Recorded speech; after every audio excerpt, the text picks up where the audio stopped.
Hey, welcome to another video. I put my summer tires on, and in this video I'll show you why it's so important to retorque your tires and how you do it. Here we go, los que.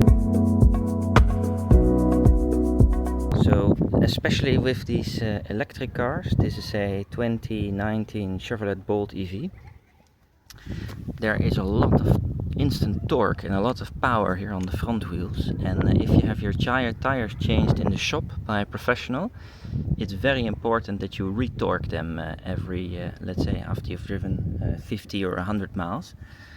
Because of this instant torque here on these wheels and these tires, you just want to make sure that you double check it, because if, let's say, the mechanic hasn't set the torque wrench properly, let's say here for example 140 Newton meter, then if you have really bad luck, something may happen to the tire.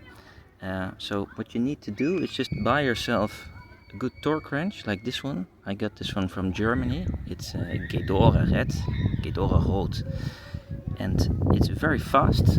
You come home from the tire shop and you just put it in, set it to 140 Newton meter, and you do one time like this, and then in the opposite crosshair you do the same, just like that, and then you make sure that all the tires are torqued according to the specifications. And then this key here you do last. That's, let's say, the wheel lock, to make sure that nobody steals your wheels.